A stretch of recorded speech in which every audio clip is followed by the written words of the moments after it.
eighth package of sanctions. Last week, Russia has escalated the invasion of Ukraine to a new level. The sham referenda, organized in the territories that Russia occupied, are an illegal attempt to grab land and to change international borders by force. The mobilization and Putin's threat to use nuclear weapons are further steps on the escalation path. We do not accept the sham referenda and any kind of annexation in Ukraine, and we're determined to make the Kremlin pay for this further escalation. So today, we're together proposing a new package of biting sanctions against Russia. The first part concerns the listing of individuals and entities that will be presented by the HRVP, Josep Borrell, in a moment. I want to focus on the second part of these sanctions that will further restrict trade. By that, we isolate and hit Russia's economy even more. So we propose sweeping new import bans on Russian products. This will keep Russian products out of the European market and deprive Russia of an additional 7 billion euros in revenues. We're also proposing to extend the list of products that cannot be exported to Russia anymore. The aim is here to deprive the Kremlin's military complex of key technologies. For example, this includes additional aviation items or electronic components and specific chemical substances. These new export bans will additionally weaken Russia's economic basis and will weaken its capacity to modernize. We will also propose additional bans on providing European services to Russia and a prohibition of EU nationals to sit on governing bodies of Russian state-owned enterprises. Russia should not benefit from European knowledge and expertise. The third complex is concerning Russian oil. As you know, Russia is using the profits from the sale of fossil fuels to finance its war. Concerning Russian oil, you might recall that we have already agreed to ban sea-borne Russian crude oil in the European Union as of December 5th. But we also know that certain developing countries still need some Russian oil supplies, but at low prices. Thus, G7 has agreed in principle to introduce a price cap on Russian oil for third countries. This oil price cap will help reduce Russia's revenues on one hand, and it will keep the global market for energy stable on the other hand. So today, in this package here, we are laying the legal basis for this oil price cap. And my last point I want to focus on is our efforts that we are stepping up to crack down on circumvention of sanctions. Here we are adding a new category. In this category, we will be able to list individuals if they circumvent our sanctions. So, for example, if they buy goods in the European Union, bring them to third countries and then to Russia, this would be a circumvention of our sanctions, and those individuals could be listed.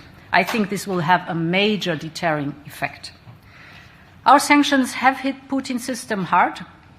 They have made it more difficult for him to sustain the war, and we are increasing our efforts here and moving forward. With that, I would like to give the floor to you, Josep.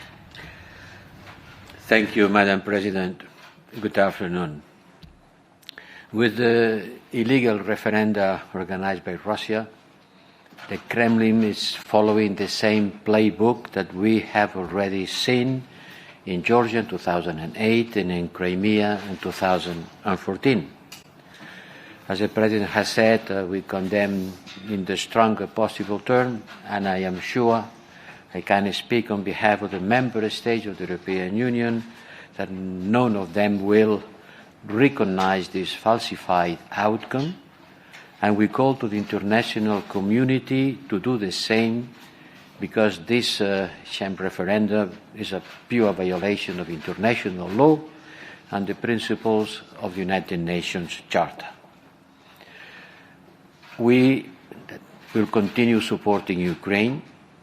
We stay on course. Our strategy is working. Our sanctions are having a compelling effect.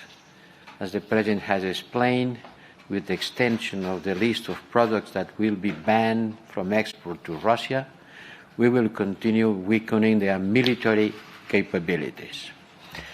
Also, from the personal point of view, we are increasing the listing of persons and entities which has been sanctioned. There are more than 1,300 people or entities. This list targets key decision makers, oligarchs, senior military officials and propagandists responsible for undermining the Ukraine territorial integrity. In direct response to the latest Russia escalation, for example, through calling 300,000 soldiers to the war, we propose to adopt additional restrictive measures against those individuals who are supporting, facilitating, or benefiting from the invasion of Ukraine. Allow me, Madam President, to summarize the new package of individual designations that will target the following people. First, those involved in Russia's occupation and illegal annexation of areas of Ukraine. We propose to designate the proxy Russian authorities in Donetsk, and Luhansk, in Kherson, and Zaporizhia, and other Russian individuals who organized and facilitated the sham referenda in these 4 occupied territories of Ukraine. Second, we propose a number of designations in the defense sector. This includes high-ranking officials of the Russian Minister of Defense, those who support the Russian armed forces by providing army equipment and weapons, including missiles and fighter aircrafts, and participate in the recruitment of these 300,000 soldiers. 3, we also continue to target actors who spread disinformation about the war, in particular those spreading false information and donating funds to the Russian occupied areas. In the category of economic actors, a lot has been done already, but we will add further key operators. And among these operators, it will be people who, not necessarily Russians, but people who participate in the circumvention of sanctions, because it's clear that there are some phenomena of circumvention of sanctions that has to be included in our listings. We are preparing the listings in order to also target these people. And finally, it's also important to note that we extend the geographical scope of the restrictions applying to Crimea, to the Donetsk and Luhansk that were approved at the beginning of the year, and this will cover all non-governmental control areas of Ukraine, including the Oblast of Zaporizhia and Kherson, which are not part of the Donbas and were not part of the previous decisions. I think, Madam President, that with that we complete our package of sanctions.